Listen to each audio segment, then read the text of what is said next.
Buenas tardes, estimados estudiantes. En esta clase voy a terminar la exposición de la teoría, la filosofía política de Nozick. Recuerden, hemos visto su concepción de los derechos, luego la teoría de la justicia, finalmente estamos en la cuestión del Estado. He puesto aquí Estado mínimo, que es recordemos, el único que está legitimado. ¿Sí? Ahora, recordemos, para empezar, el título del libro es Anarquía, Estado y Utopía. Nozick está muy cercano al anarquismo, pero si es que por anarquismo entendemos la tendencia que se opone, que rechaza la existencia del Estado,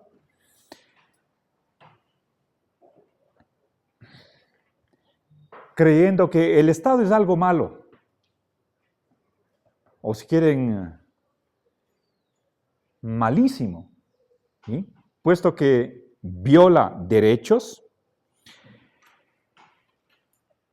pero Nozick se da cuenta de que una situación, una sociedad, entre comillas, sin Estado, es imposible.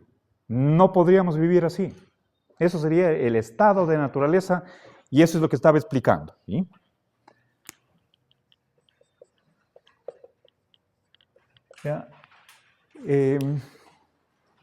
Quizás, idealmente, en principio, el anarquismo sería el polo al cual acercarnos. ¿Sí? Verán, en la literatura política o de filosofía política se emplea esta expresión, estado de naturaleza. Es como la ley de la selva. ¿Sí? Nosotros seríamos simplemente otros animales más. Lo que sucede con el león, con que unos animales se comen a otros, ¿sí? Eso sería el estado de naturaleza. Lo que pasaría con los humanos no sería diferente de lo que pasa con otros animales. ¿Ok? Pero obviamente eso es barbarie, eso no es civilizado, es intolerable, invivible. Entonces, tenemos que hacer algo. ¿Sí? A ver, Nozick, por lo tanto, por más que esté muy cerca del anarquismo, se da cuenta de que en la realidad no funciona. No podemos vivir en el anarquismo. Y por lo tanto, a regañadientes acepta un Estado, pero el más chiquito posible. Únicamente el que tenga las siguientes dos características. Primero, protección universal. Bueno, y aquí voy a hacer una enmienda, un añadido de algo que se me escapó, dejé sin mencionar en una de las clases anteriores. Y en segundo lugar, monopolio del uso de la fuerza.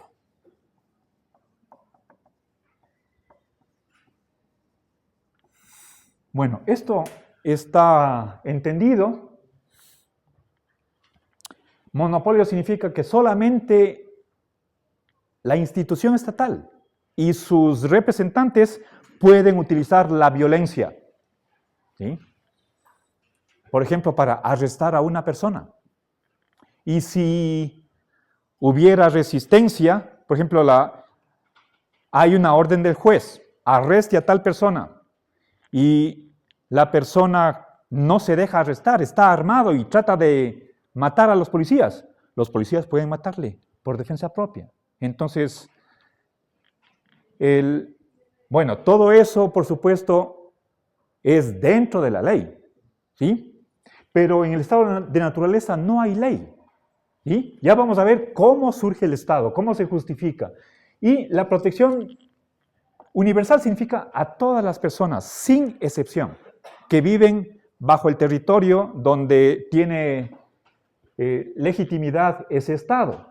es protección contra, lo que les dije yo, es contra el perjuicio de la vida, la libertad. A ver, no quiero...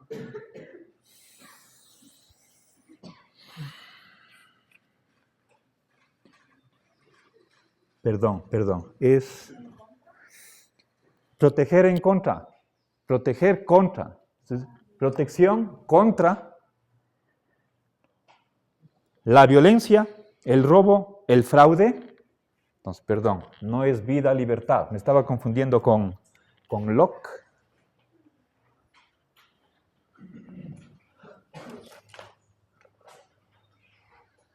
A ver, contra violencia, robo, fraude o engaño, estafa, ¿sí? Y esto es, por favor, algo nuevo que añado en esta clase, que se me escapó en una hora anterior. El Estado tiene esa capacidad o poder de hacer cumplir los contratos, ¿sí? Bueno, eso ya no va dentro de esta preposición, ¿sí? Pues otra función de lo que hace, entonces pongamos aquí, voy a añadir, déjenme ver.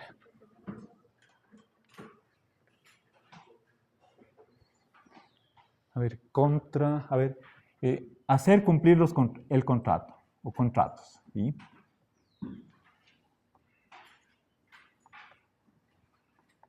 Piensen, por ejemplo, un arrendador y un dueño de casa.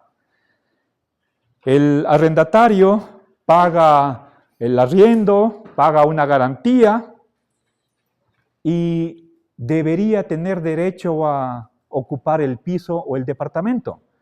Y el dueño de casa no cumple, por ejemplo, no le entrega las llaves. Eso es un ejemplo de incumplimiento. Entonces, la persona afectada puede quejarse, le puede enjuiciar al dueño de casa y ahí tiene la protección del Estado, ¿sí? Un juez tiene que sancionar. Por supuesto, el dueño de casa tiene derecho a defenderse, ¿sí? Y que se decida en la corte, ¿ok? Bueno, entonces, ojo, el Estado mínimo también tiene esta función. ¿Ya? Que se me olvidé la hora anterior. ¿Ok? Bien. Ahora, la pregunta es, teniendo en cuenta lo que dicen los anarquistas, que el Estado viola derechos y por lo tanto no debería existir, frente a eso, ¿qué responde Nozick? ¿Sí? Entonces, voy a poner,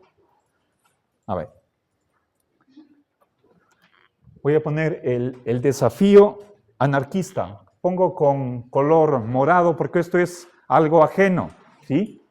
El desafío de los anarquistas. Pongo con rojo porque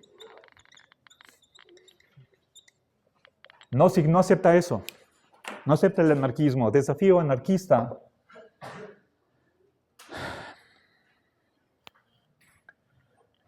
Es obligatorio que no exista el Estado porque viola derechos.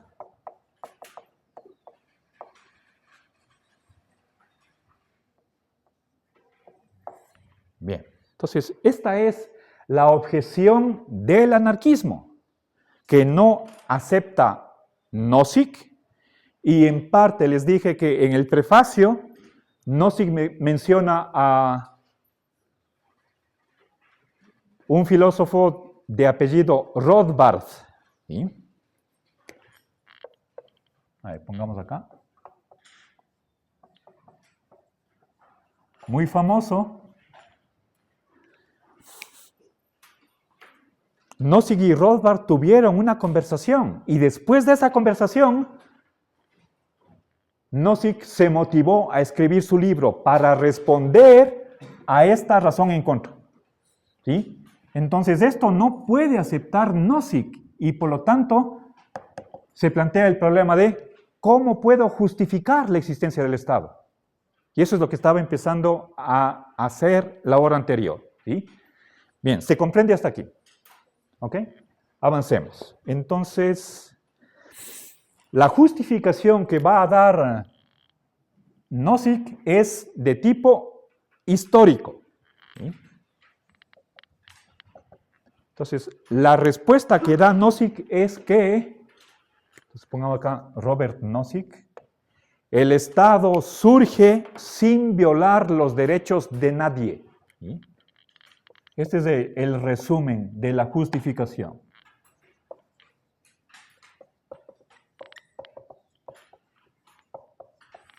De absolutamente ninguna persona. Pero ¿cómo lo hace? Parece que es un poco complicado. Y voy a tratar de explicar lo mejor que pueda. Me ha costado a mí trabajo entender por dónde va Nozick. Posiblemente, bueno, no es cuestión que yo no entienda. Hay otros filósofos que le critican que no está del todo claro. Y yo simplemente constato eso, que me ha costado mucho entender esta sección del libro. Es la primera del texto. ¿Sí? Estamos hablando de 1974. ¿Sí? Bien. Entonces, en vez de surge, estamos hablando de cómo se origina. Ese es el modo de justificar, ¿sí? Cómo se origina. ¿Sí?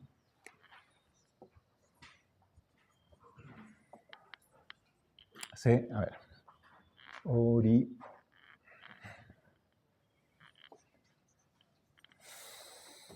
Bien, entonces, les estaba contando qué sucede en el estado de naturaleza. Ya, volvamos a la línea del tiempo. ¿Sí? Si nosotros estamos aquí en el presente y supongamos, en este punto aparece el ser humano sobre el planeta Tierra.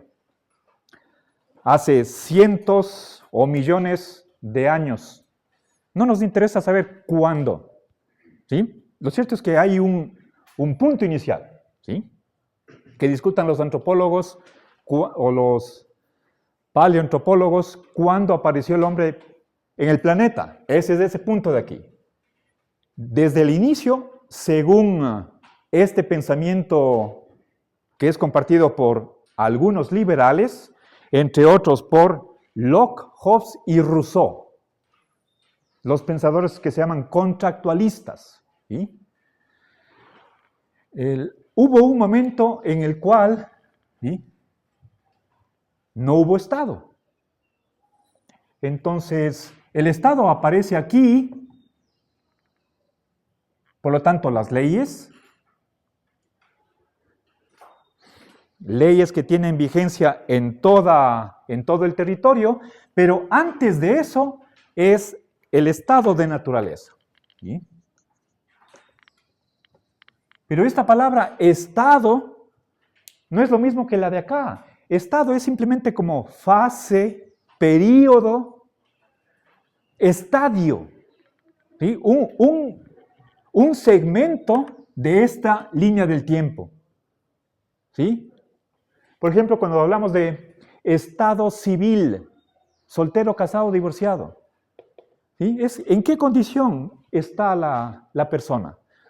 Eso es estado de naturaleza. Ojo, esto no tiene connotación política, sino más bien temporal. ¿Sí? Es una situación, por lo tanto, preestatal, antes del aparecimiento del Estado. ¿Sí? ¿Está claro esto? No confundirán. ¿Sí? Ok, bien, entonces acá no hay policía, no hay cárceles, no hay jueces. Y Nozick sigue ciertas ideas de Locke. ¿Sí? ¿Qué decía Locke? Es uno de los que creen en esto de acá. Verán que aquí hay un paso, una transición, ¿sí? Que voy a poner con azul. Les voy a contar cómo desde el estado de naturaleza llegamos al estado mínimo. Es lo que voy a resumirles en los minutos que me quedan, ¿sí? Bien, ¿qué pensaba Locke? Y acepta Nozick. En el estado de naturaleza, el ser humano tiene derechos naturales. ¿Sí? Recuerden, acá podemos hablar de constitución, aquí no hay ningún ordenamiento jurídico. ¿Sí? Cada quien hace lo que puede, lo que le permiten sus fuerzas. ¿Sí? Si alguien es fortachón, puede abusar del otro. Pero a mí también me pueden abusar alguien que sea más fuerte que yo. ¿Sí? Entonces, estamos en esa situación acá. ¿Sí? Por derecho, ¿sí? Por derecho natural, esto es justnaturalismo, cada quien tiene derecho de hacer justicia por sus propias manos. ¿Sí? Cada uno tiene el derecho de hacer justicia por las propias manos.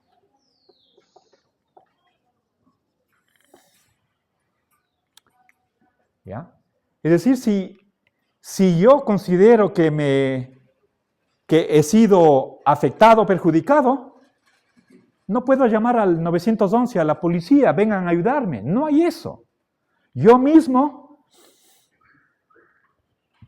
tomo las medidas que yo creo necesarias para restituir el mal que me han hecho.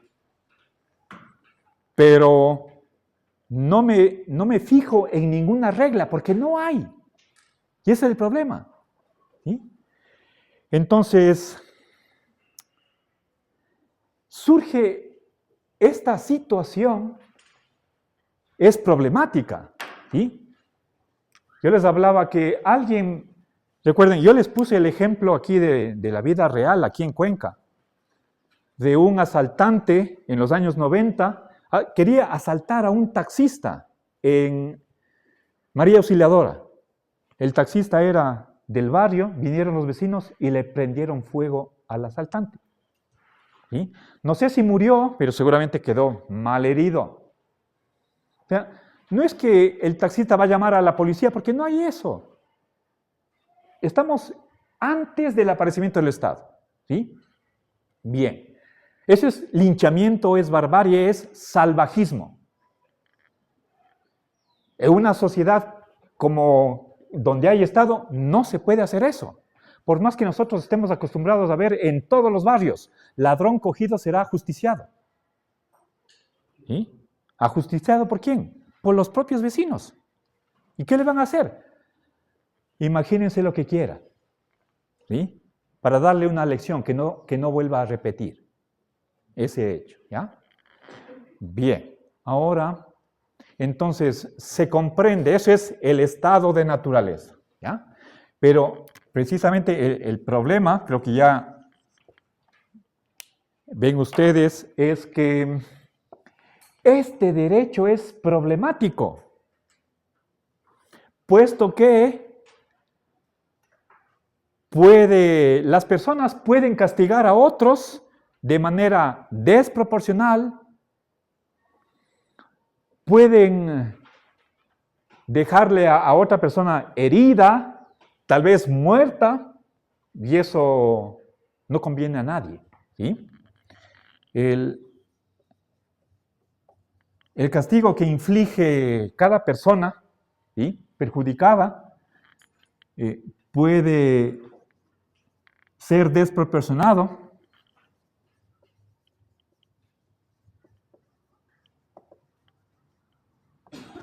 Creo que les dije, en son de broma, por supuesto, era una exageración.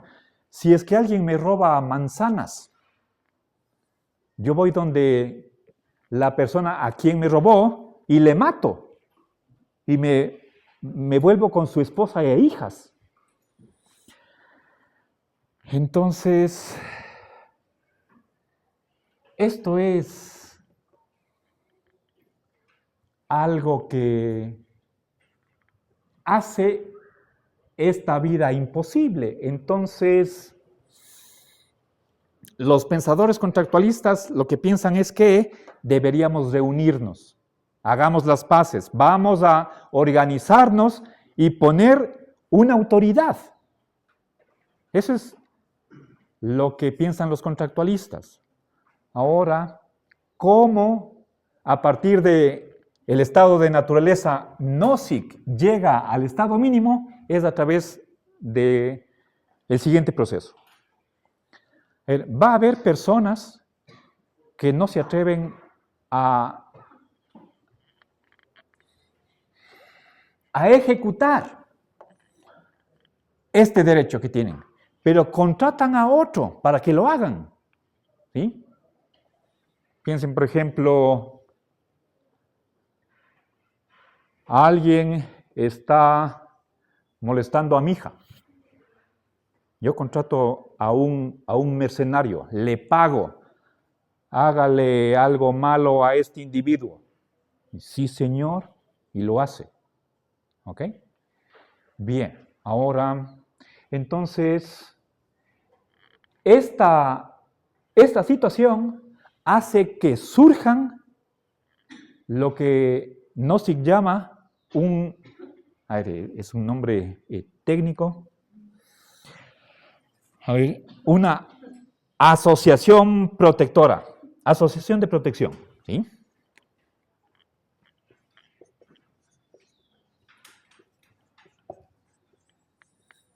Verán, esto es una compañía de seguros, ¿sí?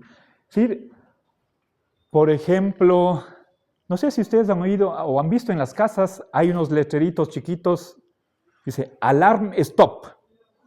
¿Sí han visto? ¿Qué significa eso?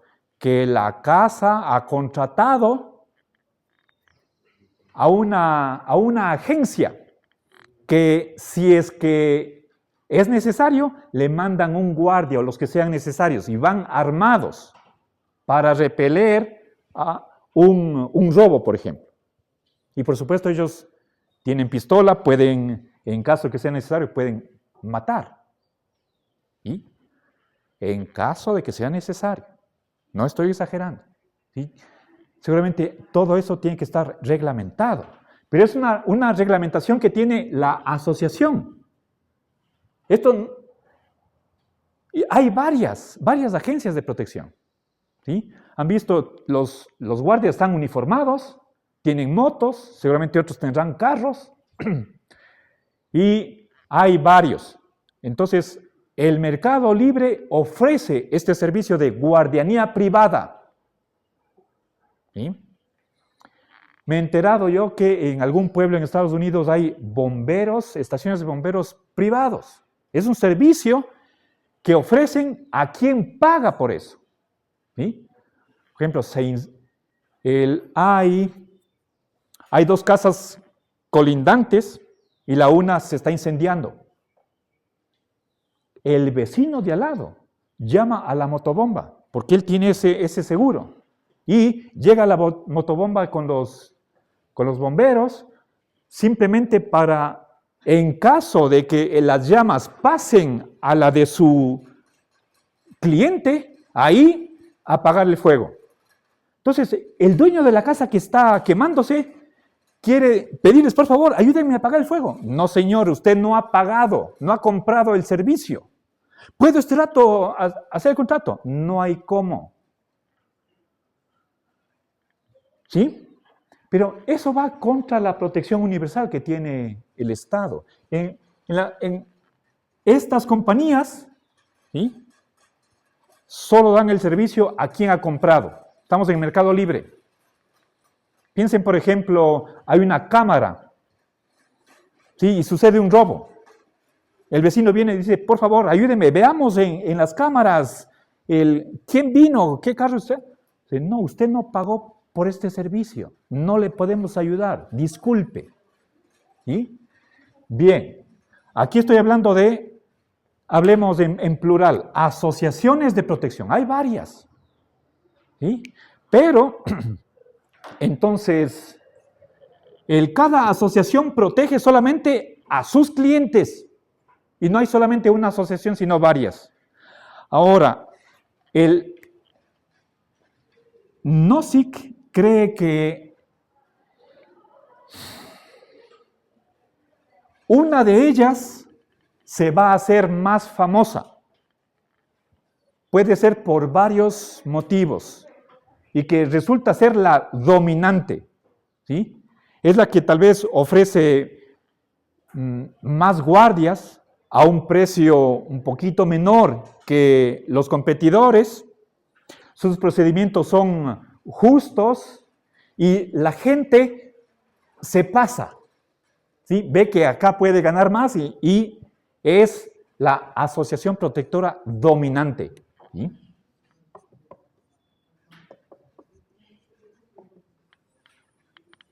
Lo que consigue esta asociación, ¿sí?, es aglutinar o subordinar a las otras y las unifica, ¿sí? Es como cuando aquí cuando llegamos acá ya nos estamos acercando a este monopolio. Piensen lo que sucede en el comercio, ¿sí? No sé si han ido ustedes a las humitas de San Roque, a una media cuadra de la iglesia, subiendo. Ahí hace años había una sola tienda o bar que se llamaba Aroma de Café. Luego puso, al frente había otra, al lado dos más. Y compró los otros almacenes y ahora tiene 4 sucursales ahí, en esa cuadra. Va comprando a las más pequeñas y se va engrandeciendo. Por supuesto, porque tiene calidad, la gente le gusta ir allá, ¿sí? Ha probado a los otros y no es del mismo sabor, entonces algo así pasa con esto de acá, ¿sí? Piensen qué pasa con las boticas, las farmacias. Las que son grandes pueden comprar las pequeñas. ¿Y por qué? La gente sabe que consigue más económicamente el mismo servicio, con la misma calidad, en esa farmacia. Entonces, la gente conoce eso y esa se pone por encima de las otras, ¿sí? Bien, ahora, ¿qué problema hay hasta aquí? Esta asociación protectora, a la final, se va a convertir en el estado mínimo. Pero, ¿cómo? Y tiene que hacerlo respetando esto. Que esta asociación protectora no viola los derechos de nadie. Y sabemos que las personas tienen este derecho, ¿sí?, de hacer justicia por su propia mano. Este es un derecho, pero no se tiene que probar que no se violan derechos. ¿Cómo compatibilizar eso? ¿Sí? Verán, estas, como dije antes, las asociaciones protectoras, incluso la dominante, todas, solo prestan ese servicio de protección a quienes han pagado por el servicio, solo a los clientes, ¿sí? Ofrecen servicio solo a los clientes.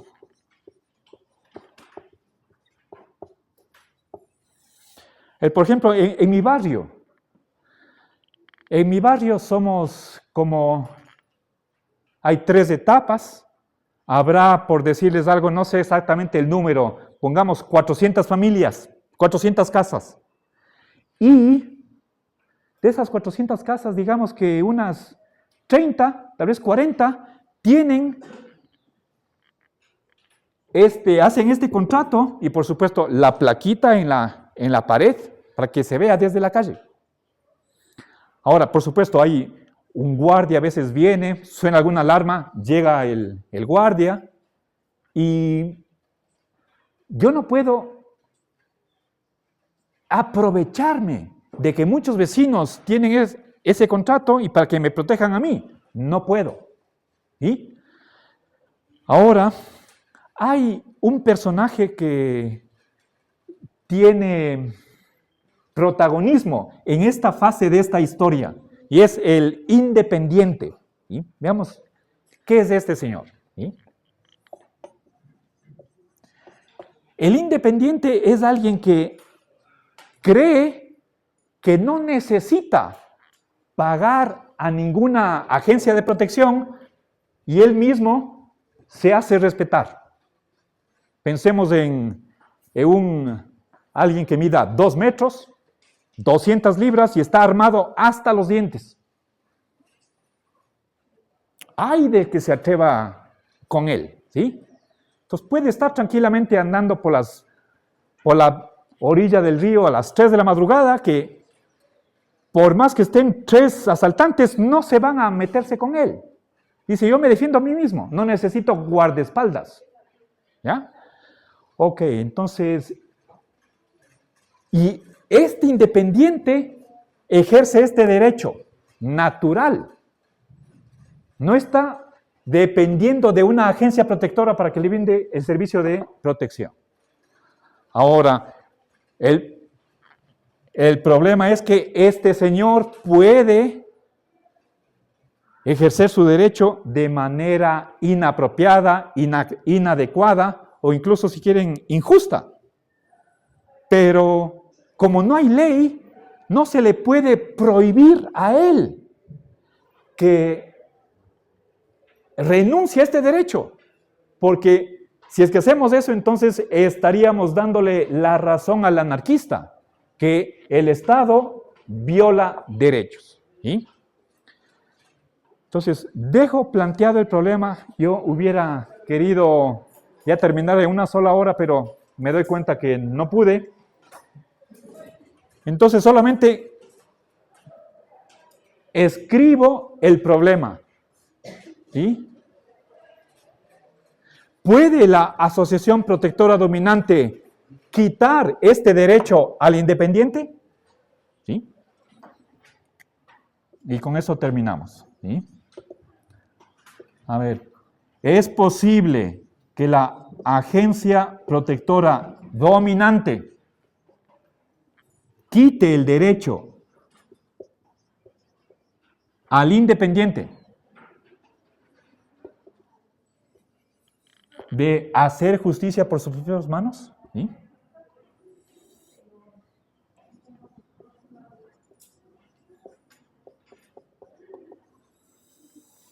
La respuesta es, cuando digo es posible, me estoy refiriendo a, es moralmente permisible o legítimo, ¿sí? Moralmente lícito. Recuerden, la A es lícito, la O de obligación. ¿Tiene esta agencia protectora dominante la potestad de quitar este derecho? No respondo para continuar la próxima clase. Gracias.